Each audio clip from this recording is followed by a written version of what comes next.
Honesty, passion, experience. It's Timberwolves Explosion, hosted on the Paladinolive network. And now, your host, Paladino Joey.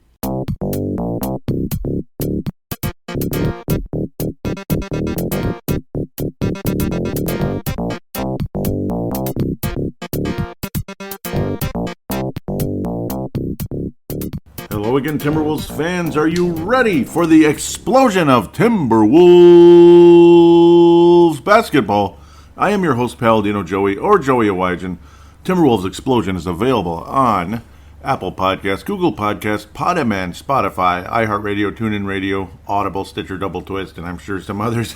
Great to be on board with you once again today, talking regular season Timberwolves basketball, as the Timberwolves are off to a 3-1 start. Not bad, eh? It's safe to say I'll take it. Yeah, not bad. Not bad at all. 3-1 start for the Wolves. Not everything has been perfect. Not everything is, all glitz and glitter, or not all that's glittering is gold. But, hey, we're 3-1 and we beat the Bucks. We beat the Milwaukee Bucks on the road. That doesn't happen very often. In fact, it almost never happens. Houston and New Orleans, we beat them. We beat them once. We beat New Orleans once and lost to them once, but we beat the Rockets easily. 4 games to review, 3 games to preview, and then, of course, fan interaction, if there's anything there. I think there is. There's got to be some stuff built up over the past few weeks or so. Still unable to post on Facebook, but that's how that goes. Yeah, unable to post on Facebook. Yeah, that's because I'm just a genius, I guess, but that's how that goes. Let's get on where I need to be. I shouldn't even have mentioned that. Okay, Houston Sprockets. We played the Sprockets. They're back to being that again, where they're not real good. The 20th of October, the Wolves look like a very exciting, fun team in front of, not even a sellout crowd, 16,000 plus, slightly over 16,000. But we won the game. Karl-Anthony Towns, Anthony Edwards made it all look easy. There was actual defense and all that. We showed our length and all that. Of course, Josh Okogie started at small forward. I'm not a big fan of that choice, but, luckily that won't last too long. McKinley Wright even got in the game because the Wolves were doing a little stomping job out there. He hit a 3-pointer. Good for him. Jake Layman played a couple minutes. Balmero played a couple minutes. You won't really be seeing those guys a whole lot the rest of this week. Jared Vanderbilt, very small role in the first game of the season, which was a little bummer, but you'll see his role increase, which I think is a good idea because he actually looks better than last year.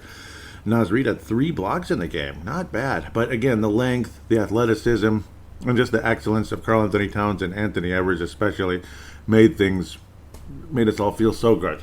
Houston's got a group of players that, Daniel Theus. Yeah, Christian Wood, Kevin Porter Jr., okay, we've heard of him. And yes, we've heard of Daniel Theus. Jalen Green, okay. Eric Gordon, former Los Angeles Clipper. Yes, John Wall is pretty much being held out so they can trade him to God knows where. I'm not sure who wants John Wall at this point. The contract, the injury prone, the fact that he's injury prone anyway, and that he's not as good as he was supposed to be, that kind of thing. Gee, that never happens, does it? Never, ever happens. Karl-Anthony Towns, world record 10 rebounds, considering how, he doesn't rebound lately this year. You won't be hearing a whole lot of rebounding in the upcoming games. The Wolves would struggle in the rebounding category until Milwaukee. 46, that's not the worst number ever because Houston stinks, so I guess we'll get rebounds against them. But, man, 46. I'm curious how many Houston had. I'm blanking on that one. It was 41. So we actually won the rebounding battle there, which is nice. But, again, a fun start to the season. But, again, Houston is probably going to have the worst record in the league this year. They're going to be in the top 3 in the draft unless they lose their luck or whatever. They don't have much luck in the top of the draft. Last year, they didn't get the number 1 pick. Still had a wonderful player, though, so good for them and all that. Good for them. God bless them. Good luck and all that cute stuff. Yep, we will continue moving on with the New Orleans Pelicans. Both games were actually quite ugly. There was defense and all that, but some of it was just missing shots and not executing real well. 23rd of October, that was Saturday, 96-89, all in Target Center, just like the Houston game. Karl-Anthony Towns would lead the club in scoring. Brandon Ingram was freaking awesome. He was awesome last year. Jonas Valanciunas was a pest to deal with, and man, he's tough. He's a hell of a player, to be quite honest, and so is NAW, I guess. Okay, Neil Nikhil Alexander-Walker, he was a guy who was floating around where the Wolves would have picked if we didn't take Jarrett Culver. Let's just leave that alone. That's beating a dead horse, isn't it? 14 rebounds for Nikhil Alexander-Walker from the perimeter. Man, he's outstanding. Offensive rebounds are a huge problem in a lot of these games. 21 offensive rebounds. It's offensive. I'm offended. 21 offensive rebounds for the New Orleans Pelicans versus the Wolves. And again, Brandon Ingram has been a Wolves killer the last couple of years. Luckily, the Wolves ended up surviving, which is great. We appreciate that very, very, very much. I'm so happy we did. But it wasn't a pretty game at all. It really wasn't. Josh Okogie's still in the starting lineup, and he didn't score a point. At least he can rebound. I mean, that's the one thing he can do that's bigger than his size. He can rebound. Other than that, I don't know. I don't want him starting, and I don't want him at the forward position. Small or power. Absolutely not power forward. McDaniels, I think he's just going to keep getting better and better. Again, I'm going to keep saying it for maybe any new listeners out there. He reminds me of Josh Smith. Remember him with the Atlanta Hawks in the past? Josh Smith? That's who he reminds me of. I'm not sure he'll be as good of a scorer as Josh Smith, as the offense is certainly lacking. There is ability there. D'Angelo Russell stunk in both of these games. I mean, look at this assist-to-turnover ratio. Just think about this. 7 turnovers, 1 assist. That is freaking atrocious. I mean, that's great. That just sums it all up. And during the course of these games, he said, I forgot how to play basketball. We're paying you $30 million a year plus to tell us you forgot how to play basketball. Dude, get your head out of your ass, man. Seriously, that'd be great. Patrick, yeah, that would be great if you'd get your head out of your ass. Yeah, I keep doing that during Timberwolves shows, don't I? But I'm going to keep doing it. That would be great. Taurean Prince, he plays a role. Nothing super special out there. He hasn't stood out to me. Jared Vanderbilt still got 8 rebounds in only 12 minutes and 3 steals. That's impressive. See, that's the difference between guys with their minutes, their pay, and this and that, versus other guys with less minutes and less pay, and they're more effective, they're more productive. It's like, hello. Another guy who's probably extremely frustrated right now, and you just knew that's just how it's going to be. It is what it is, and that's kind of what he fell into in Denver. That would be Malik Beasley. He's pretty much averaging 6 points a game right now, unfortunately, which I'm sure he's really not happy with. Less than 20 minutes in most of the games he's played in. That's gotta suck, man. Considering he's a guy who could score 20 points a game. His defense isn't as good, but he has a crisp shot, very crisp 3-point shot. And just in general, he's averaging 21 minutes a game and officially 6.5 points. But yeah, I was pretty much on the button with that one. Nas Reed's only averaging 14 minutes a game. And this was after the Bucks game. Wow, that's a bummer. Yeah, that's a bummer. Karl Anthony Towns and Anthony Edwards are going to be way up there in the league scoring numbers. D'Angelo Russell's averaging less than 30% from beyond the arc. Karl's at 52. Patrick Beverley, 44 in now 3 games.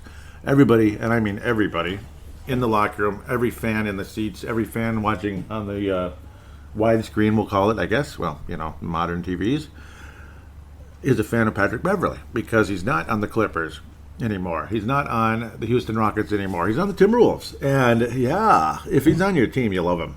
Just like my old buddy Dave Reinhardt. If he's on your team, you love him. If he's not, he's a headache to deal with. He's a pain in the ass. Good defense, and he's kind of a little chippy, just a little bit. Though Patrick Beverley's probably very chippy. In fact, that's probably a better way to describe him. Man, he's awesome, isn't he? And everybody's happy to have him. D'Angelo Russell stunk the whole game, but he had a shot kind of bounce off the backboard and kind of roll in late to kind of put the game away. So we're happy that he's kind of clutch when it matters, but he stunk in the game. Let's just be honest. Just say it like it is. He stunk. 5 of 14, 2 of 7 from downtown, and 7 turnovers. Luckily, the Wolves come out victors. Anthony Edwards didn't shoot well, but he made the shots he needed to, and he rebounded the ball very nicely. 9 rebounds. He's averaging about 8 a game right now. Anthony Edwards is averaging 8 rebounds a game. That's pretty good. It's freaking awesome. And his passing, his playmaking ability has gotten better during the course since from the offseason to this year. It was showing signs last year. Now you can just see there is a lot there. I mean, Andrew Wiggins, he is not. Andrew Wiggins, this ass. 25 points, 8 rebounds, almost 4 assists. Andrew Wiggins, this ass. And he's actually, higher than like 33% from downtown. 36. Obviously not perfect. Again, Torian Prince off to a super slow start, like I mentioned earlier. We'll see. He'll probably get in a bit of a groove as things progress. I'm sure Malik Beasley will get in a bit of a groove. Naz Reid, guys like that, still kind of feeling things out. Leandro Balmero, don't expect a ton of playing time until maybe like December and into January. You'll probably see more and more of him, especially if and when people get banged up a little bit and have to miss a game or whatever the case is, or get ejected. Who knows if Karl-Anthony Towns could keep his head on straight, which he did very nicely in the Milwaukee Bucks game. But in the course of these Pelicans games, Valanciunas, he's a pain in the ass, and he's really good. And it really started to get to Karl-Anthony Towns as he just complains and complains after every call, every non-call. He's getting worse and worse. People are getting tired of it. To be fair, Karl-Anthony Towns had an awesome game on Monday, but generally speaking, he was just back to being his ultra-complaining self. Couple steals, couple blocks, 32 points, 14 freaking rebounds. So he finally got 14 rebounds, which was awesome. Anthony Edwards, 9 rebounds in that one, 28 points. Again, didn't shoot particularly well, but nobody did in that game, and the Wolves ended up losing 107-98. It was the game on Saturday where he fouled out and he was kind of running around, him being Karl-Anthony Towns, making kind of a fool of himself out there. And it's just, local media everywhere, they're getting tired of it, they're getting frustrated, and I don't blame any one of them, as that became a bit of a rant. Valanciunas also in this game got a rebound that, I think 3 Timberwolves should have gotten to. He was able to get to it, and he made it look super easy. Wound up with 23 rebounds in the game. And he did a Tom Brady to, I can't even think of, to Mike Evans, basically. He did a Tom Brady to Mike Evans, 3/4 court pass, perfect play, and nobody on. I can't remember who the receiver was. I can't remember who caught the ball. It might have been Devontae Graham. I can't remember. And it doesn't really matter. The fact was the guy was wide open, and it was a layup. It was a dunk, basically. Nobody even close. It's just come on, guys. It's you're just standing around the guy. Chase. Get after him. I don't know what you're doing. And, nobody was on the guy. And it was just kind of a way to sum the whole game up. And, yes, D'Angelo Russell forgot how to play basketball. Thank you, D'Angelo. I appreciate it. 22 and 23 for Jonas Valanciunas. He is definitely the player of both games, even though Brandon Ingram was awesome as well. Again, a Wolves killer, big time. Even in games when the Pelicans didn't beat the Wolves, the guy was deadly last year and this year. D'Angelo Russell forgot how to play basketball. 3 of 14, 1 of 8 from downtown. Not sure the Bucks game is going to save D'Angelo Russell from getting a certain award. Because look what happened. See, obviously 3 of 14, and he made that stupid line, which he's been known to do. Couple of cute stats thrown in there, which is nice. The 6 rebounds, that's actually nice. And the fact he made both free throws he attempted. He attempted only 2 free throws. Let's not forget that part. Beasley only made 1 3 in the entire game. And a couple of free throws. Woohoo. But an overall mess of a game. Absolute disaster from Russell and Beasley, guys like that were really dominant at times last year in the later stages of the season when Beasley wasn't suspended anyway. Sorry for all the side shots here, but it's frustrating, some of this. But Anthony Edwards, despite not shooting all that well in the game, still wound up with 28 points and was keeping the Wolves in the mix. And again, Karl had a great game, but just can't keep his composure. He's been getting too frustrated too easily. Patrick Beverley's been trying to tell him, forget about it, let's stop. Forget about the ref. Just move on. Just play, damn it. That's basically what Patrick Beverley's approach has been on the bench and on the court, which is really cool. And I don't know. Karl hopefully improved on it, and yes, he did, versus the Milwaukee Bucks, as the Wolves would lose their first game to the Pelicans on Monday. And then Milwaukee on Wednesday, the 27th of October, as we head to the end of October, just about.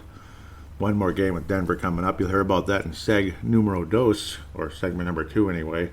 D'Angelo Russell will lead the Wolves in scoring. He was very solid. Probably shot a little too much for my liking. Certainly wasn't perfect. He was really hot early. In fact, downright outstanding early.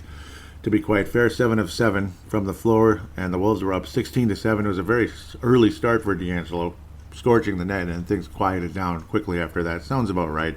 And then he hit a clutch shot late. That's pretty much D'Angelo Russell.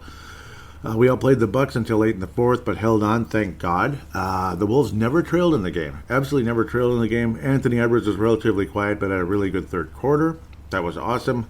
Beasley, overall lack of minutes. Yeah, we've been talking about that. Just it's never gonna. It's not gonna change right now.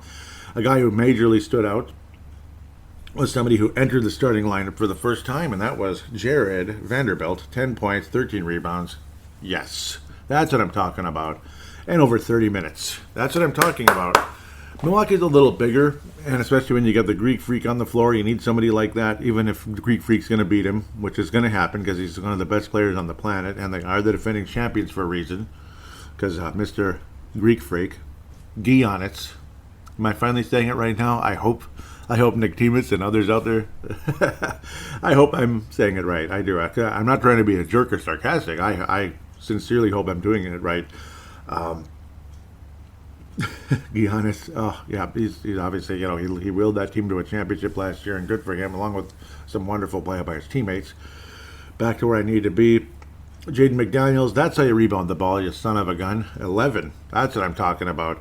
And I remember early, I need to backtrack. Was it against the Rockets? All the way back to the Rockets, like 4 blocks, 3 steals. It was unbelievable. The guy is just all over the place. Again, he somehow wound up on my fantasy team. Did Jaden McDaniels. He doesn't score a lot. In fact, he's averaging 3.5 a game in points. But he's averaging almost 2 blocks and a steal and a half. I mean, the guy brings it every night. Even if he doesn't put up the stats necessarily, the points, he'll get the blocks. He'll be a presence. And he does have a nice, crisp catch and shoot 3, which is going to keep getting better and better. But back to where I wanted to be with Jared Vanderbilt. I want him in the starting lineup as much as possible. I like bigger lineups, and here's the thing. It's not even about bigger lineups. Do you really think Vanderbilt and McDaniels are big? They're long, but are they big? They're not big. There's nothing wrong with this lineup. I think it's probably the best lineup. Josh Okogie completely fell out of the rotation, at least for this game. Talk is that he would have played if, say, Drew Holiday was healthy, and he'll probably re-enter the rotation, but I don't want him to re-enter the starting lineup. Go ahead and put him back in the rotation or something if you want to. Starting lineup, I'll pass. He's not a starter. Josh Okogie's not a starter. I think Vanderbilt he absolutely can start, and I think he's gotten better than last year. I think he's improved. He was so solid in the game. So solid. And when he's close to the basket, attacks the rim, he'll get those easy points, this and that. He'll finish on those often, not always, because nobody's perfect. But what a fun game for the Wolves. They led the whole freaking way. It was beautiful. Torian Prince got his usual single basket, and it was not much of a factor out there. I hope he gets better as the year progresses. It is kind of a feeling out for a lot of these guys. And yeah, Malik Beasley, as usual, 6 points, but he did add 3 assists, and Beverly, 7 assists. He was super valuable down the stretch after D'Angelo Russell quickly cooled off after a ridiculous start. I mean, 7 of 7, and you wind up 12 of 25. So what's that? Like 5 of 18 after that? Oof. 5 of 18. Wow, 5 of 18. Okay. Well, thanks for the 14 points in the first quarter, buddy. I appreciate that. I must have forgot how to play basketball after that again. Assist to turnover ratio, just 2-1. Just 2-1. Anthony Towns, 7 turnovers as well, but 3 blocks, and the third one was as big as the other 2. In fact, probably bigger. Major point in the game, which kept the Wolves ahead of Milwaukee when the Milwaukee Bucks were surging and trying to steal it away from us. Beautiful. Wolves end up leading the whole way and winning the game against the world champion Milwaukee Bucks. And even when they weren't the world champions, we'd always go to Milwaukee and lose by 25 points, 30 points, 20 points, but we'd get our butts kicked. It was always a bad game for Minnesota. Occasionally we'd hang in there for a bit, and Milwaukee would pull away. So, I mean, this felt damn good. It just felt damn good to get the win. It is kind of cool that the brothers are reunited. Thanasis. Hopefully I got that right. That is a cool name. Thanasis. King Thanasis. The warrior. No, not the king. Yeah, the warrior Thanasis and Giannis. He got 1 basket to Thanasis. Rodney Hood, the ever-injured. I don't want to be mean. But it's like rubber band knees. I don't know. Maybe they need poor guy. Man. I mean, he was supposed to be so good. He just kept getting hurt. George Hill, he's played on like 15 teams. Grayson Hill's a pain in the ass to deal with. But generally speaking, again, one of the fun nights of the whole. This is going to be one of the highlights of the whole season, to be quite honest. Because I mean, this is one of the highlights. If there's like 5 games, 10 games that you look back and say, "Wow, that was cool," this was the big one. And Giannis did not struggle in the game. He had 40 points, 16 rebounds, 7 assists. He had 3 blocks in the game. He was outstanding the whole game. Pardon the Canadian voice. I just have fun with that word. Just lots of hockey in the mind with that one. Really loved what he brought. It was scary. It was downright scary down the stretch, but the Wolves ended up surviving, and it felt like $1 million, man. We beat the Bucks on the road, and they're the defending champions, and they look like they could win it again. In fact, I selected them to win again. I did. We'll see if I'm remotely correct as we head much further into the season. Obviously, no championships are won in October. No championships are won in April or even May. So maybe they were way back in the old days, like the 70s, I think, like the end of the month. But yeah, we'll just keep moving on. 3-1 start feels like $1 million. Keep it up, guys. Keep it up. I mean, let's just hope this isn't smoke and mirrors like it was when Ryan Saunders first started his first regular season as head coach, his first full season as the Wolves started, 3-0, 4-0 that year. And yeah, things changed pretty dramatically about a month later. It was like, what the hell is this? Like 1-15 or some crap. I don't think that's going to happen under Chris Finch. I really don't. And I think the personnel for this roster is a bit better and a bit more ready to rock and roll than they were at the time. God bless Ryan Saunders, though. I'm not taking a shot at him. I promise. So, with that, we'll pass out the awards for this week and head into the preview segment. The Lone Wolf Award, it's going to go to Anthony Edwards because he's showing true leadership. He's not flipping out at the refs. He's not picking a fight with other players or just getting super frustrated. It's more like flipping out with the refs and getting overly frustrated, stomping around, going behind the basket. What is he doing? What's he doing? I was thinking, like, that can't be real. This is a joke. He did it, didn't he? Oh, my God. But the Lone Wolf's going to go to Anthony Edwards because even when he has a not-so-good game, he still finds a way to make the big ones when he needs to, and he still finds a way to wind up with 25, 28, minimum 19 points. He's averaging 25 a game. Carl's averaging 28, to be fair. He is freaking dominating. It's just the behavior is ridiculous. But you look at his stats, like Karl Anthony Towns is outside of the bleeping turnovers, 4.5 a game. What is that? 55% from the floor, 95% from the free throw line. And it's not like he's attempted 2 free throws all season here. You know what I mean? He's attempting 5 a game, which isn't a bad number. 52% from downtown. The only other stat that pisses me off is the rebounding. 7.8? What is this crap? What are you, 6'9"? Oh, no, 6'7" or something, and you're just a gritty guy? Come on, Carl, get more rebounds. That's my only complaint. Anthony Edwards is tied with Karl Anthony Towns. Tied in rebounding, which is really funny. That's funny. I find that very funny. Again, Anthony Edwards, 25 points a game, 41% from the floor. But that's subject to change, and his free throw percentage decent. But, of course, he did miss a big one, but made the 2 later that were absolutely they were actually absolutely there to steal the deal. The Johnny Flynn Memorial, it's like Okogie and Patrick Beverly, yeah, right. Okogie and D'Angelo Russell in a lot of ways. They can share it because I don't want to, obviously Okogie, it's like he tries really hard and I appreciate that, but there's just not enough there, this and that. And it's no offense. I don't really want to bash the guy. D'Angelo Russell had an awesome game, or at least an awesome first quarter versus the Milwaukee Bucks, but the statement he made, the inconsistency, at $30 million a year, $30 million a year, max contract, you cannot come out and tell us you forgot how to play basketball. Like, maybe you're just kind of joking and this and that, and I kind of get it, because you stunk. At least you admitted you stunk. But that just sounded really, that sounded awful. It sounded like a millennial version of Terrell Brandon out there. Like, I want to let Chauncey Billups start. That kind of thing, which I would have agreed with anyway. Chauncey Billups ended up having a much better career than Terrell Brandon. Generally speaking, he was a bit tougher down the stretch. That's for damn sure. With that said, we'll take a break, and we will return with the 3 games to preview and then fan interaction. We actually beat the Bucks? Just wait till you hear my predictions coming up.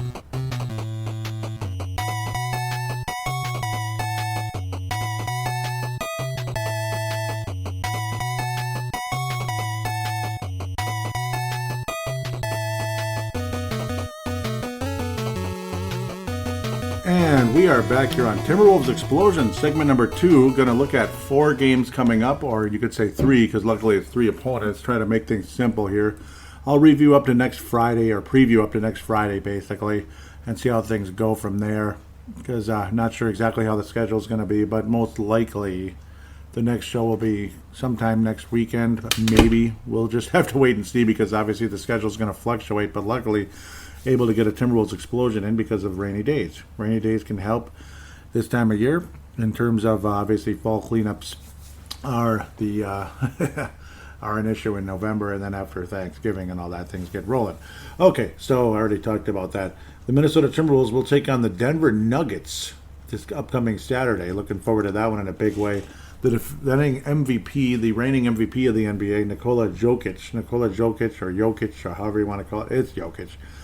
Denver Nuggets off to an okay start. They got to another conference final last year. They've been to a few in their history. 2-2 on the year. They are number 1 in the league with field goal percentage, thanks to Jokic, I got to think. 19th in three-point percentage, 24th in points scored, and 27th in, pardon me, total rebounds. Hopefully the Wolves rebounding can continue to improve, because that was a nice showing against the Milwaukee Bucks after they sucked so hard for so long versus this club. Jamal Murray's out for the season, torn ACL, or at least more than likely he's not going to return this year. Obviously, April 13th. No injuries thus far with the Wolves. Thank you, Lord. 24th in points, 21st for the Wolves, 24th for the Nuggets, 27th in rebounds, 22nd for the Wolves. But I got to think that's going to update a bit here after the Bucks game. Field goal percentage, they're number 1. We're 25th. Free throw, they're 30th for some reason, shooting only 64%. So I guess go ahead and hack a Jokic or hack a Denver Nugget or something.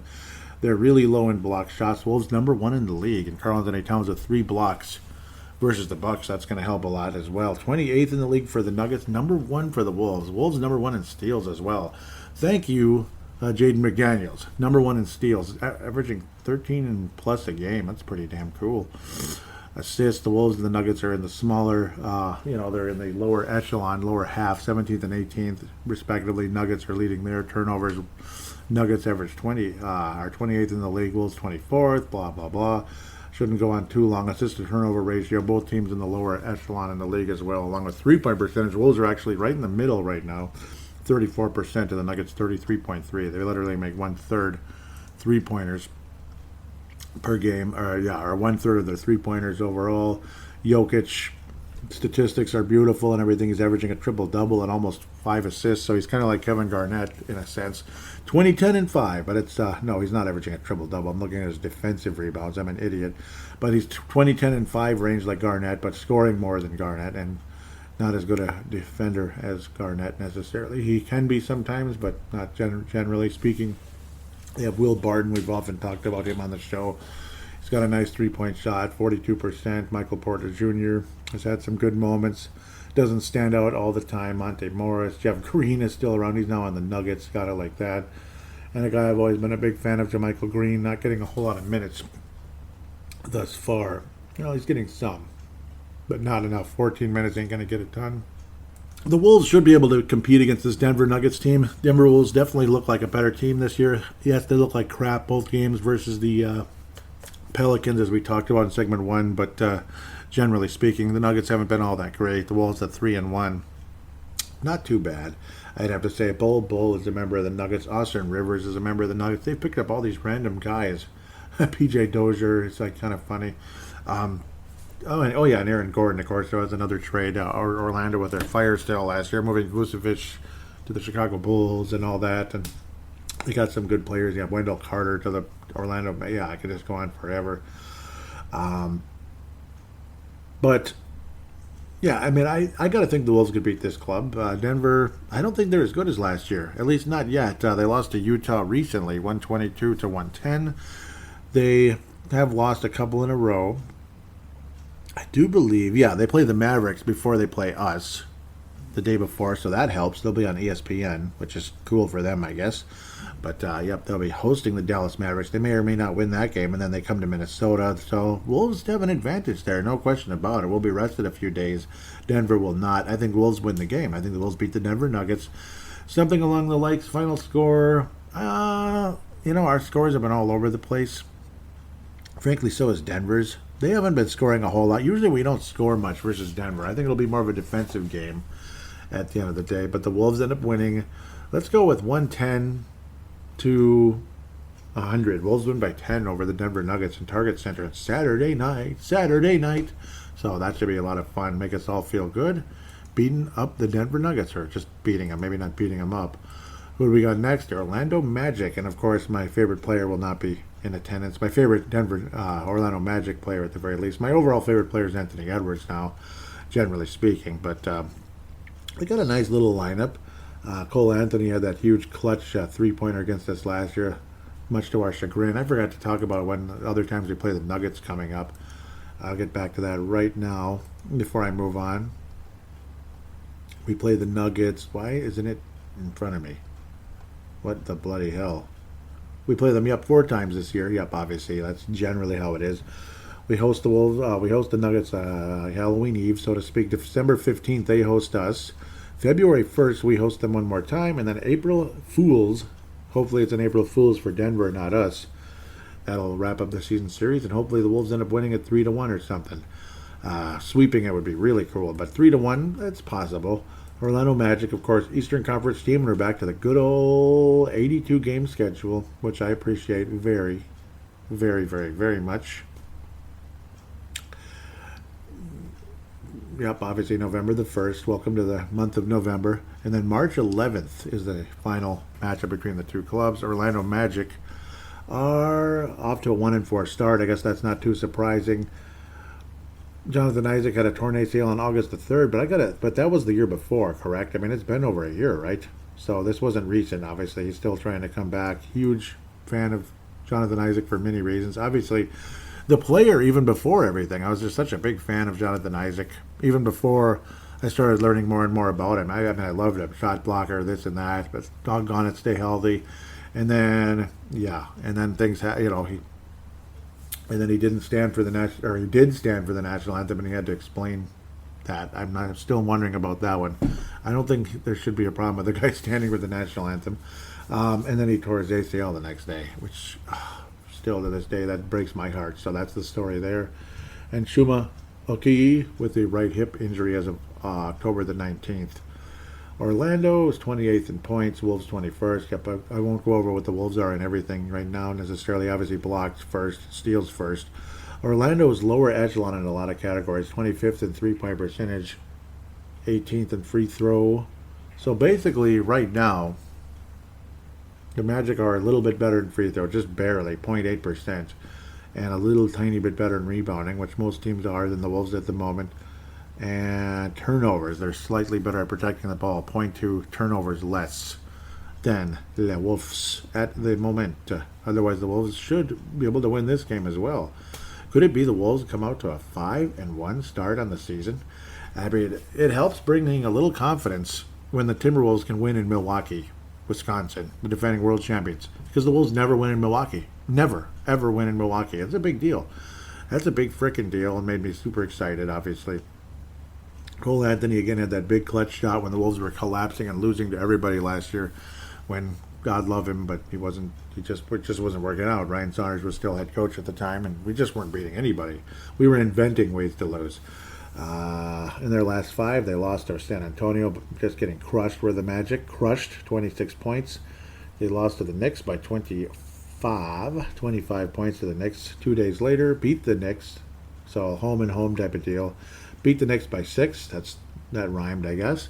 The Miami Heat, every time they lose, they get their asses handed to them. Except for Charlotte, pardon me. They only lost by 9. And it was at home.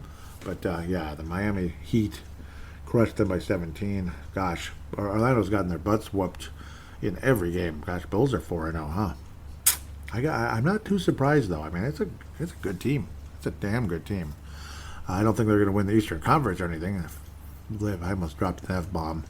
A certain team is 4-0 in the West right now too, and I'm just, ugh. Oh my God, I hate it.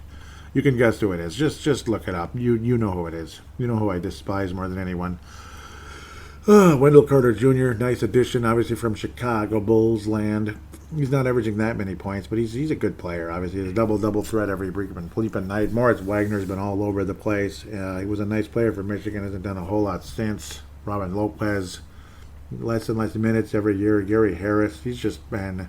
It's like he's a corpse now, man. I loved Gary Harris when he was with Denver before he started getting hurt every bleeping 5 minutes. Jalen Suggs, obviously Minnesota ties, fantastic player, and what's his name? Richard Pitino just didn't he just didn't show him enough love. God, I hate that kind of talk. Mo Bamba, he's the number 2 scorer. Nobody really stands out all that great. Nobody stands out all that great right now. Terrence Ross has some moments.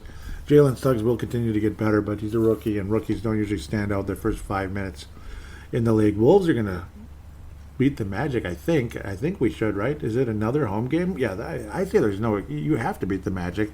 The Wolves start off 5-0, or 5-1. Pardon me. That's crazy. And they beat the Magic. Final score of 117 to 105. Wolves will win by 12 over Orlando. Not the craziest game ever, but a nice win for the Wolves nonetheless. Good feeling. 5-1. I sound crazy picking the Wolves to go 5-1. But, yeah, then we play that team. The team we never play well against Wednesday and Friday. Hopefully we can split this group. Kawhi Leonard torn ACL as of June 16th. Of course he's not playing. It's the NBA. But, of course, June 16th isn't that long ago. As much as I wish June 16th was today, or actually I wish it was May 16th. It's nothing better than May. But there's a lot of, there's a lot of reasons why you're not going to be seeing Kawhi Leonard. You might not see him the whole damn season. So me picking the Clippers getting to the finals is probably stupid, but oh well, that's what I get. November 3rd and November 5th, Wolves and Clippers. Both games will be in Target Center. November 13th, my God, what's the rush? Why do we got to play the Clippers 3 times in like a week or 10 days, whatever? That's crazy. Yeah, they might all be losses for all we know, but maybe not. Paul George usually plays well against the Wolves. Clippers 13th. That'll be in obviously Staples Center, and then Staples Center's one more time to ring in the new year. Not sure if it's our first game or second game, but on Jan 3rd, we go to Staples Center and hopefully get a huge freaking win. That'd be nice. But it's not like Kevin Love's like doing a 30-30 or 20-30 or a 30-20 type of performance or anything. Let's move on from K-Love, shall we? Clippers are 9th in the league in points per game. They're really bad in rebounding, 29th. 19th in field goal percentage. They're absolutely fantastic in assist-to-turnover ratio, number 1. And they're number 1 in the league in fewest turnovers, 10.3 a game. Assists also. Really nice playmaking going on in Los Angeles. Is Magic Johnson the point guard or something? Maybe. No, I don't know. 28th in the league in assists. 28th in the league. 5th in the league with 28 total assists as of at the moment. Clippers haven't been winning games, though. That's the funny part. Obviously, they're super talented, but they're not winning. They're 1-2 at the time of recording this second segment anyway, having lost to Portland already beat Portland 2 days ago, crushing the crap out of those sons of biscuits. They really beat the crap out of them. 30-point victory, 116-86. Otherwise, they lost to the Golden State Yuckers. Golden State, yeah, that team, the team I hate. In the season opener, they lost by 2 points at home, in the new building in Golden State land. They lost to the Memphis Grizzlies, who I think are really good this year. As long as they stay healthy, they'll lose by 6 there, 120-114. And then, of course, the Portland Trailblazers, because they crushed the Trailblazers by 30 to finally get a win. But obviously, nice assist-to-turnover ratio and all that junk. Where is but then they play us again, basically. But there's got to be something. Okay, I'm looking at something. Here we go. I was going to say, who are they playing next? Boy, they beat us by 28 points in the preseason. 28. That's all. Okay, yep, they play Oklahoma and Portland and Cleveland. Man, they have 3 games. They're at the time I'm recording segment number 2, which is again the timing of everything. So I'm recording segment number 2 at night. I'll be reviewing some games tomorrow, so the show will be released on Thursday, obviously, but I'm recording segment number 2 on Monday night, which is funny, but that's how I'm doing it, or Monday night on Wednesday night, pardon me, which might be why I'm dancing all over the place. They are beating the Cleveland Cavaliers right now by 3, so yeah, generally their stats are pretty, but overall they haven't been good this year thus far. They just haven't been winning games, and that's what happens when you don't have, Kawhi Leonard. He's one of the best players in the league.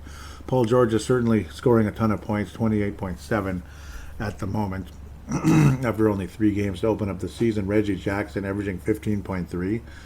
Eric Bledsoe, okay, yep, that's obviously a hell of a player for Milwaukee Bucks. Yeah, so it's obviously a committee thing. All different playmakers. Eric Bledsoe, Paul George with 5 assists, and Reggie Jackson with 4. So obviously, guys kind of working together in that statistic. It's nice. They're working together. Even Zubac's averaging 3 assists a game. He's a good passer. Terrence Mann is averaging 3.7. So just kind of, they move the ball around. They make their shots, generally speaking. They're not too spectacular, though. 17th so far in 3-point percentage. Again, we play them twice. I think we're going to split. So the Wolves will open up the season 6-2, according to what I'm talking about here. I think we split with the Clippers, to be quite honest. Yeah, they're both in Target Center, but we're not going to win both of them. I'd be very surprised if the Wolves win both, honestly. Somehow I have a feeling maybe we lose the Wednesday game on the 3rd and then win on the 5th. Somehow I think it's going to be something like that. Maybe the Wolves get beat up a little bit from Orlando, and then even though we beat them, whatever, but the Clippers are got to be due for at least one win. Maybe they beat us kind of handily on Wednesday when it's going to be the Clippers have their 3rd win in a row or something and get above 500, which would be pretty impressive in their case. I guess after starting off the year kind of icky, should be interesting, but I think it's a split. I think the Wolves lose the Wednesday game, and it's going to be high scoring, I think. I think it's going to be much higher than some of these have been so far, like 128 to like 118. They beat us by 10. And then the Wolves come back the next time around, lower scoring. So we actually win in a lower scoring battle. Final score 120. Not that low scoring, but lower. 120 to 111. Wolves beat the Clippers. The leading scorer versus the Nuggets, Karl Anthony Towns. He seems to always have some great games versus that club. Versus Orlando, it's got to be Anthony Edwards. And I think versus the Clippers, Karl will lead the Wolves in scoring on Wednesday, and Anthony Edwards gets 30-plus versus the Clippers on Friday at the end of the day. So the Wolves open up the season 6-2. Could be a very, very impressive situation here going forward with the Wolves versus the Los Angeles Clippers. And generally speaking, with a 6-2 start to the season, I mean, that's got to get a lot of people excited. Then you get Memphis and Golden State on the road, and the Clippers and Lakers on the road. Ooh, we might go 1-3 the next week. Well, we'll see. And if we do it by Fridays, like I've been doing, maybe I'll do it that way, where maybe we might go 1-2 or something. But we'll worry about that when the time comes. And if there's a long hiatus, it's just because I've been unable to record the show due to the lawn cleanup season. And of course, again, Black Friday on, most likely the night we play the Charlotte Hornets, Black Friday on. It'll be a weekly deal. Friday. But maybe it will be Fridays anyway. Who knows? Maybe if it just magically rains every Friday, I'll try to get behind the mic and keep this thing going in the right direction. But yeah, just have to wait and see. The Wolves, though, 6-2 to start the season. Not too bad. We'll be back for fan interaction after this.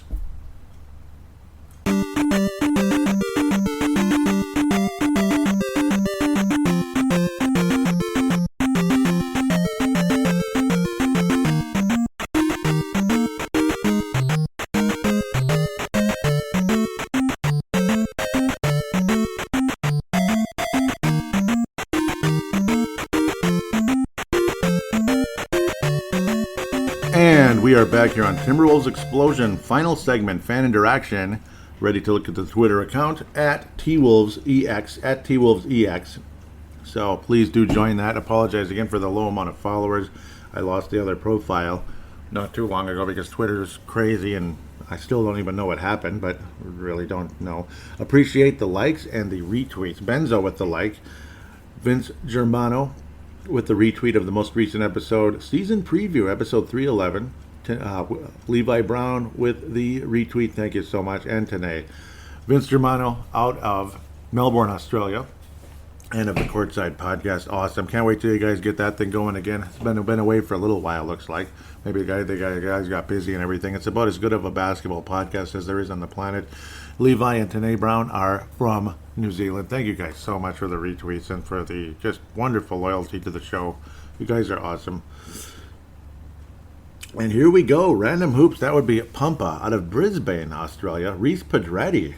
Awesome guy. Oh, look at this. Was that Chuck Person, pardon me, to... I thought that was Terry Porter. No, that's Durham. Oh, my God. That's Winston Garland to Durham. I think it's Pat Durham was his name, but a good play and good memories. And there's Dikembe Mutombo of the Nuggets. It's got to be, obviously, the early half of the 90s. Obviously, there's no Garnett.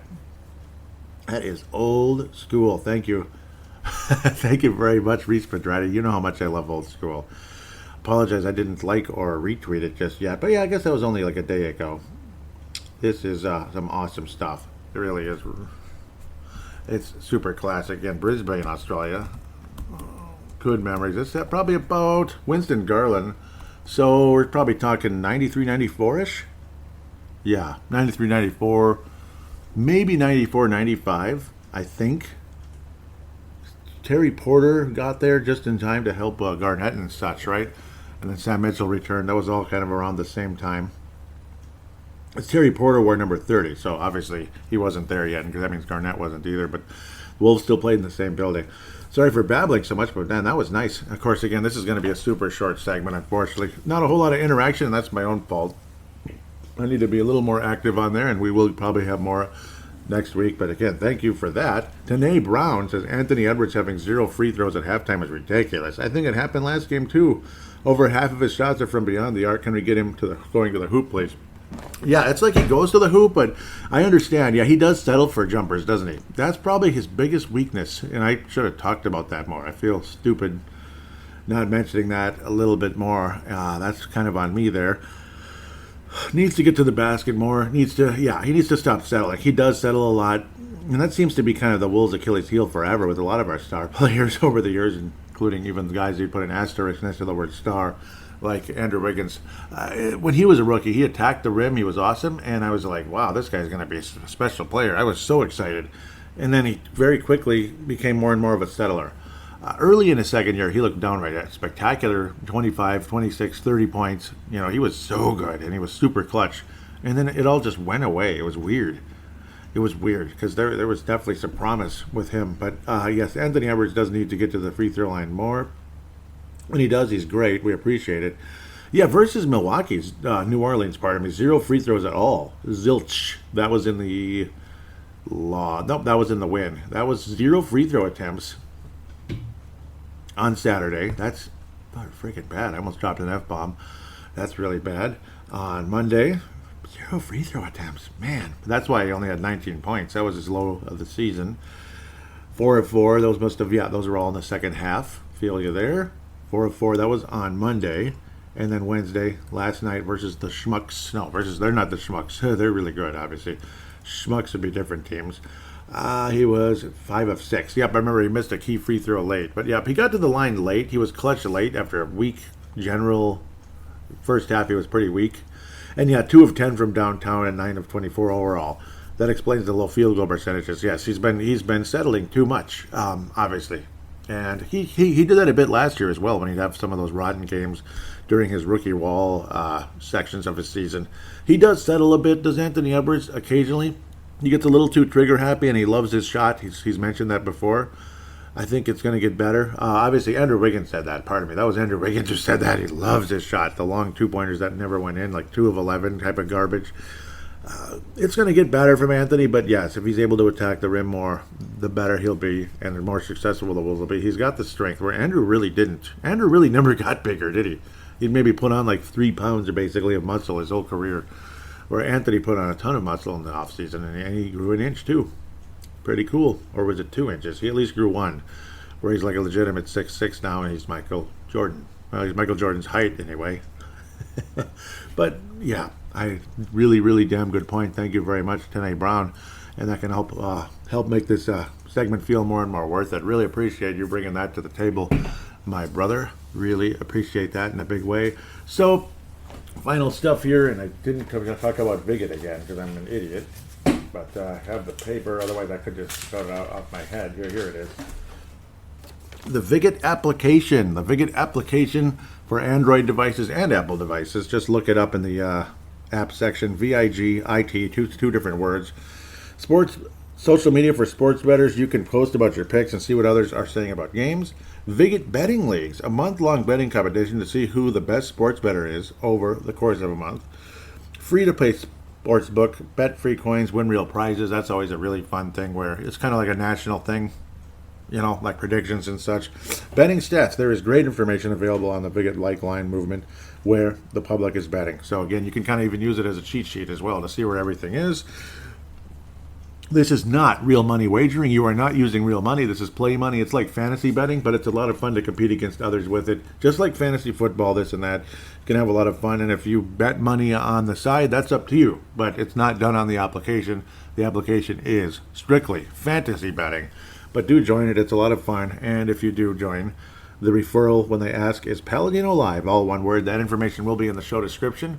Other things as well, please do write a positive rating for Timberwolves Explosion on Apple Podcast, Stitcher, or Audible. On those three apps, I know that's available. It might be available on others, but on those for sure I know. Those of you that have done that in the past, thank you so much. I deeply appreciate you. And those of you out there that are planning on doing it, thank you in advance. It really helps the show. Please write a positive rating for the show. It's getting lonely and stupid lately. It's been a little while. Just being honest. But I appreciate all of you that have, though, because the number you have, and you are just the greatest people ever. Final thing, if you'd like to get on fan interaction with your voice, which Shanae has done in the past, Vince has done, I believe Wayne Hunt has. Otherwise, maybe I've just gone on the Courtside podcast with Wayne Hunt, Stu Benson, and of course Vince Germano, all three of them. Absolutely spectacular show. Look that up on all the different applications out there, like iTunes, iHeartRadio. It's all out there. Podomatic, I think they still use that even. Any application, Courtside Podcast, and on Facebook, CRTSDE. Look that up. The Courtside, I believe that's on they're on Twitter. They have their own website. Wayne Hunt is the alpha dog. He's the creator and executive producer, and I'm the only dog. I'm the lone wolf here. I'm literally the lone wolf. I get the lone wolf award every week for this show because I'm the only guy. I'm the only producer and host and all that. I'm just the guy. I'm the Lone Ranger. Okay, you get the point. But I'd like to hear your voice on the show. That'd be great. All you got to do is open up your smart device. There is a free voice application built into every single one. Otherwise, you can just download them off of. You can just download them off the Play Store if you see another one you like more, whatever it is. Just open it, press record, talk like a phone call, or with your earbuds on. Who cares? Whatever it is. You can even use recording software on your laptop. Earbuds or whatever you use, a microphone with earbuds, who knows, and just talk, enjoy, comment, question, joke around a little bit about something with the Wolves related, NBA related. You can keep it to 5 minutes. You can make it a little longer if you really want to, if you really have a lot to say, as long as you're on topic for the most part and not telling me how many times you got drunk when you were younger. I don't care. If somebody cares about that, that's their prerogative, but I don't. Then you just save it and email it or share it to paladinolive@yahoo.com. Paladinolive@yahoo.com. That will be in the show description as well. With that said, hope you guys have a wonderful week. Hope the Wolves keep things going. Will I be back in a week? Will it be 2 weeks? We'll see. Eventually, by Black Friday, we'll be back to weekly broadcasting again. I'll be able to keep up with things a little better. Until then, it'll be random days because of the rainy days and Sundays or rainy days and Saturdays that this show will be recorded because of fall cleanup season and all that. And it would have been the same if it was the middle of summer as well. With that said, take care. God bless. We'll see you very soon.